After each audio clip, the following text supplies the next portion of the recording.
David Shrier is a futurist, an author, and an entrepreneur. He is a lecturer at MIT Media Lab, where he teaches the first graduate fintech class in North America. He is also the founder and CEO of Distilled Analytics that improves financial decision-making and enables global financial inclusion, bringing 3.5 billion people and millions of small businesses into the financial system. David was the managing director of Connection Science, where he helped to create the Trust Data Consortium and apply big data to understanding and managing innovation, both in companies and societies. He has spent his career leading innovation initiatives, creating new businesses, coaching entrepreneurs and investors, and working with great companies such as NBC Universal, Disney, Ernst & Young, and Starwood Hotels and Resorts, as well as leading private equity and VC funds. For the past few years, he has been addressing humanity's grand challenges by helping innovators themselves to innovate and deliver positive change within populations in health, financial services, and urban systems. He has a degree in biology and theatre arts from Brown University. What is your exact role there? So I created the course, I lead the instructional team, and have collaborated with new technology platforms to reshape what the online learning experience is like. How would you describe fintech? How would you define fintech? Because we all have different versions of it, and we all think we know what it is, but what's the true version of it? No, that's a great question. So I have a loose constructionist approach to defining fintech. So not a tight constructionist. So a tight constructionist would say fintech is only this and it cannot be this other thing, and puts it in a very tight box. I would say fintech is either something that is a technology solution adopted by financial services industry, or it's a financial services company whose business is principally driven by technology. And I don't mean, for example, HSBC or Emirates NDB, but rather I mean like a crowdfunding website would be a financial services company in terms of its actual business, but it uses technology in an interesting way in order to deliver that service. So all these business model innovations that are going on around Uber or Airbnb and others, are they on the edge of fintech or not quite? Yeah, so someone like Airbnb uses fintech, but they themselves are not a fintech company. So there's another interesting company that we do a lot of work with called Hub Culture. And among other things, they host special thought leader events all over the world, and therefore they have to have housing for people who go to those events. Yes. And they decided that to build their community, they were going to create their own digital currency and their own digital identity system.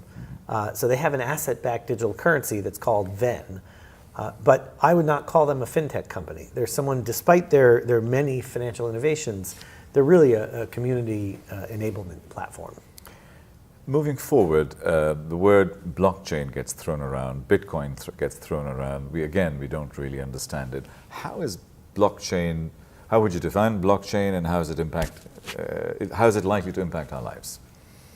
Well, so I'll give you a functional definition, because I'm not interested in the textbook definition. The textbook definition is not really that useful to you or me. Yeah. So functionally, the way to think about blockchain, and particularly in the context of financial services, is around ledgers, right? So what's a bank? A bank is someone who keeps a little record book, and you give them some of your money and they write it down in the book and they say, you have money with us. And then someone else comes along and says, I want to build that new apartment building, and so the bank takes a bunch of your money and my money and other people's money and provides it to that developer, and they make a little entry in the ledger book. So that is what's known as a centralized ledger. Right. Blockchain lets you take that ledger and give everyone a copy of it. And so you could have 1,000 copies of this ledger.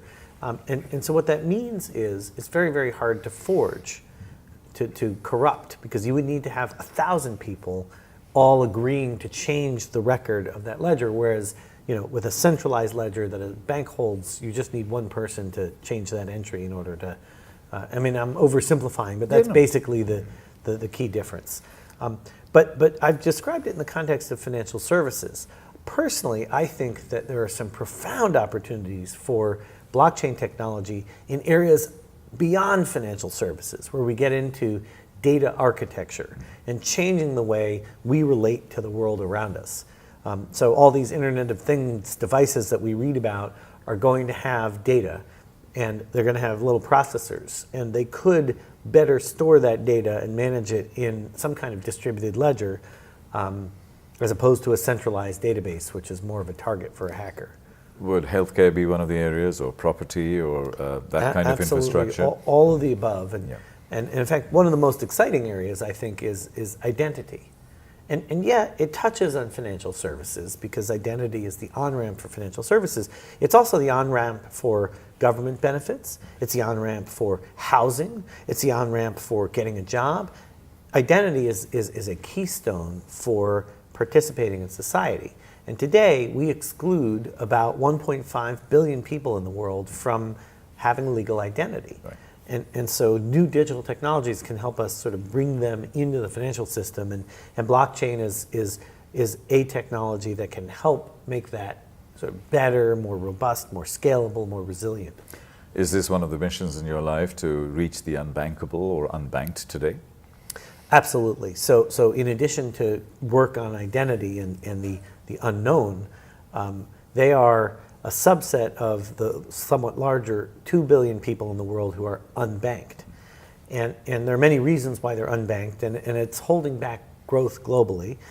There are also 200 million small businesses in the world. 95% of them don't have adequate access to the banking system. And the reason this is a problem is that small businesses create 80% of the new jobs. So if we want to grow the global economy and lift more people out of poverty, we need to help these small businesses. And there's a $2.6 trillion US credit gap right now that we have to fill.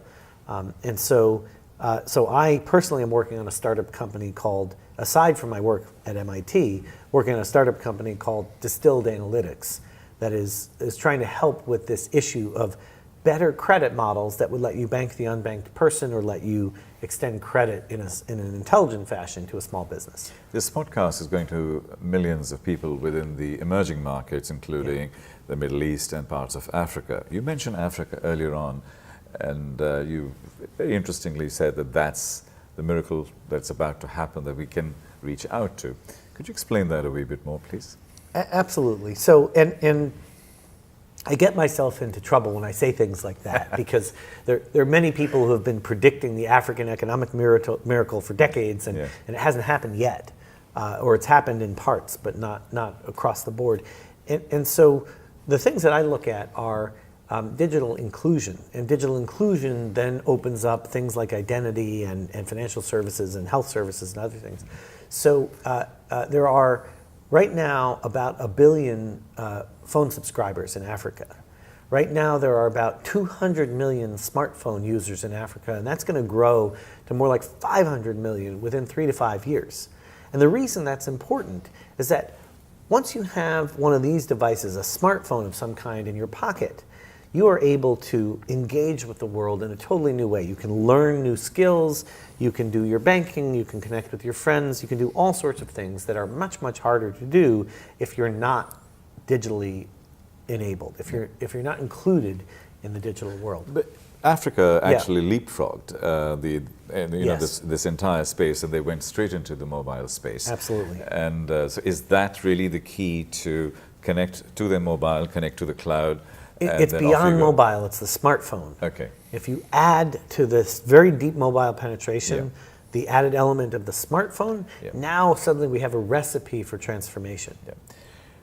We look at the growth of data on the one side. On the other side, we're looking at a young population coming on board, which are the millennials.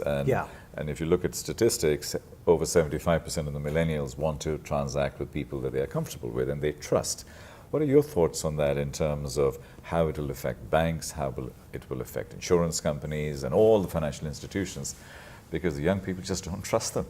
Yeah, well, it's a real problem. I mean, and it goes beyond the young people. So if you look at the 3 largest banks in the world, if I recall correctly, 2 of the 3 have negative net promoter scores, which is really bad. It means more of their customers don't like them than like them.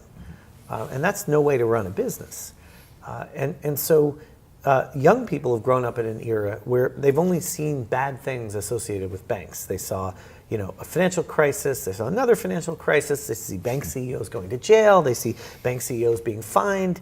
Yeah. And they really don't see much in the way of good press about banks. But what do they see good press about?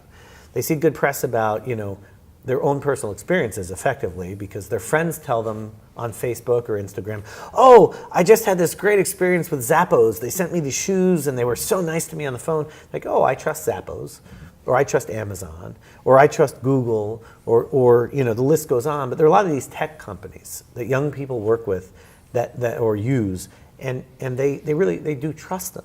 And so that creates a window of opportunity. So the case study for this is WeChat, right? And WeChat is now, they do everything for you.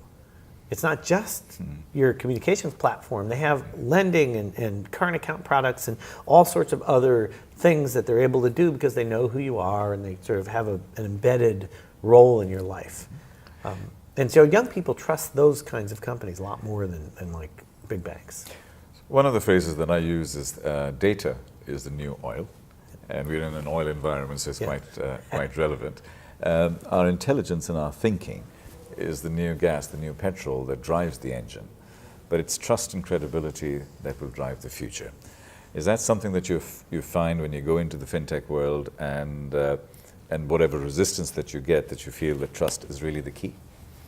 Yeah, well, so we have an admitted bias because we put out a book called Trust Data. Okay. So if you go to visionaryfuture.com, you too can get a copy of Trust Data along with our fintech book. So we thought about this question of what do we need to do to reinvent how people interact with the world to make it more natively digital and therefore better able to deal with fending off hackers and make it more useful and powerful. And trust is this essential factor that we've lost a lot of. We've lost a lot of trust in our banks, and we've lost a lot of trust in our institutions. And so rebuilding trust is something I think we can do through technology and through proper use of data. There's absolutely an opportunity to do that. The world is tilting towards data-centric companies, and it's going to Boston, it's going to Silicon Valley. Whether it's Elon Musk with an automobile industry or as a lot of people call it, a computer that they happen to put a car chassis around. Yes, indeed. So we've got a tilted playing field now. Yeah. My question is, do we need to cluster around Boston or San Francisco, or can we do it in Dubai? Can we do it in Singapore? Can we do it in other countries? Because now with connectivity and the cloud, geography should be less relevant. Well, so yes and no. So you absolutely can do it. You can do it in Dubai. You can do it in Singapore. You can do it in Zurich. You can do it in London. There are other places besides Silicon Valley or New York or Boston. But the key thing is, you said the cloud, and I would say that our research has shown, and our research group that Professor Alex Pentland leads, says that rich channel communications, basically having a conversation like this, is much more powerful for changing someone's behavior or for coming up with a new idea than any email or video or any other thing that you could possibly send them. In fact, we've shown that email does not cause people to change behavior, and that happy, productive employees send 17% fewer emails per week. Data is being, and you use the word fragmented, was something fresh that I learned today. Could you explain that a bit more and how it's influencing our behavior and our thinking? Yeah, and it's data riding the channel of media. So what's happened, and this was kind of a free market effect, is that basically media organizations and journalists figured out they could get more audience and make more money off of advertising if they staked out really extreme positions, because those are more exciting. They get our neurons firing and we get all worked up. And so So you end up with news media that is at the extreme ends of the spectrum. And the other thing that has happened is that things like Facebook, our social media has gravitated in that manner, and other things that we read about or see during the day. And so it is possible to go through your entire day and never speak to a single person who disagrees with your worldview. That's actually unhealthy. That actually prevents people from thinking seriously about a topic and thinking on it from multiple In terms of perspectives. critical thinking, because you can micro-target the person. Yeah. Critical thinking, and I mean, there are a number of recent examples where voters acted against their own economic self-interests and acted against things that they believed in because of this sort of manipulation of the media. So where is media going, in your opinion? Is this going into this polarized world? Is it going, It's already in the polarized world. It's already there. Is it coming Yeah. back together? Will we get true journalism and true authentic engagement, which I've been used to because of my background? Sure. Is that the future differentiator? Well, so I'll try and think of how to answer this question succinctly. This is like a really big question. Yes. What I'd like to see happen is for us to be able to find more common spaces where we can talk to people who have a different point of view and actually kind of have an intelligent discussion. And so, whichever end of the political spectrum you sit on with respect to the recent U.S. election, I think everyone can agree that Donald Trump is a polarizing figure. That there are some people who really, really think he's amazing, and there are some people who really, really think he's awful. And one of the most interesting things I saw recently was on Reddit.com. There's the community website where there's a place you can go to ask questions of Trump voters. And it's not a place for trolls. It's not a place that's obnoxious. This is a place where people can genuinely ask, so why did you vote for Donald Trump? Or what do you think about his healthcare policy? Or what do you think about his tax policy? Or what do you think about how he treats the rich? And get an honest answer from someone who might have voted differently than you. And so I think that's a wonderful thing that it exists. I don't see enough of that going on where people with different points of view actually end up talking to each other. Let's talk about big data, which is effectively taking over our lives in many, many ways. And then if you put a layer of artificial intelligence on top of it, and then a bit of cognitive thinking on top of it, and Watson and so on, and 90% of our brain, on the left side of our brain, is being taken over by these engines. So we're only left with imagination and intuition and creativity and the warmth and relationships and those wonderful things. Is that where the future is, in your view, and going back to values and going back to basics? Or is that too soft a question to a fintech expert? Okay, so I actually spend a lot of time thinking about innovation science, and so the question is very apt. My view of where that is going, so part of what you're describing is this idea that AI might take over the world, that it's already taking over big parts of the world. And I'm a proponent of what people call the centaur theory. Centaur is this mythical creature that's half horse and half man. Yes. And so if you apply that to the human machine experience, or what we're calling augmented intelligence, the best chess player in the world is not Watson. The best chess player in the world is a mid-ranked human chess player and a good AI. And so this notion of these centaurs, these hybrid or blended models, is where I think the future is going. And so you talked about this idea of people need to be more creative, and the answer is absolutely. I mean, I think creativity and ingenuity and intuition are things that thus far we have not been able to teach computers how to do. Yeah.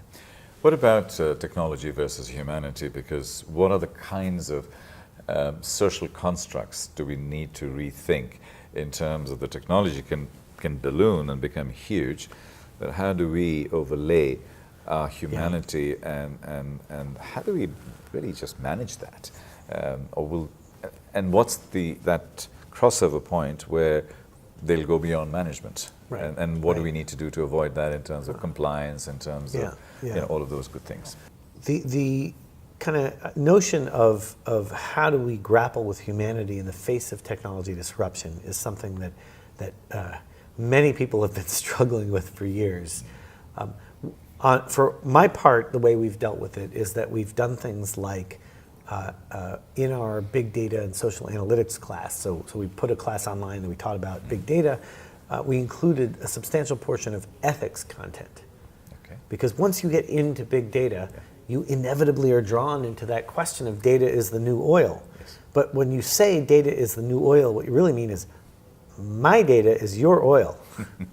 Yes. And so that has very profound ethical implications for you and for me. Yes.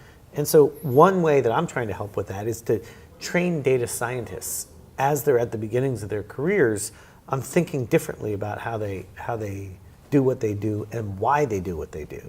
So Edward Teller was this physicist who worked on the Manhattan Project in the United States and helped create the atomic bomb. And after he saw the explosion and realized with horror what he had created, he purportedly said, I am, he quoted Shiva, he said, I am become death, destroyer of worlds. And so this is really, something to think about in the realm of, because data science could be even more profoundly invasive in our lives. Stephen Hawking has said exactly this, and Elon Musk has said on AI exactly that, because we regulate. He calls it the nukes of the future. And basically where we are is that everything is regulated. Nuclear energy is regulated. Oil is regulated. Financial markets are regulated. Sure. The only thing that's not regulated today is data, and it's just exploding. Well, and it's getting regulated, though. I mean, this is where, so the European Commission has put in place, the European Union has put in place a series of rules around what can be done with your personal data. So you now have what's known as the right of dispossession, which means, so right now, when we sign up for something, we want to use Facebook or Instagram or any of these sites, you have to click on this thing that says, I accept. And when you click I accept, you've just given your personal data to them and you have no way to get it back. Even if you leave, if you delete your account, if you quit, they still own your data. Yeah. And so the European Union said this isn't right and we're going to change the rules so that you have the ability to basically get your data back or opt out more easily. And so it is starting to get regulated, but it is by no means widespread, as we know from living anywhere but the European Union. Do you have children? I do. I have 2 children. Yeah. How old are they? 8 and 10. Now, in 10 years' time, 15 years' time, by the time we see singularity in this world, they will be growing up. Do you think they'll ever drive a car? Do you think they will ever need to own a car? And how will the social constructs change? So maybe on the drive a car, and no, they will never need to own a car. Okay. It'll change a lot of courtship rituals for young people. Yeah. It'll change a lot of rites of passage, right? So the going to take driving lessons when you're a teenager, and then having your parent take you out and help you learn with your permit how to drive, and then you finally get to get your license. I mean, this is how the system works in the U.S. Yes. Exactly.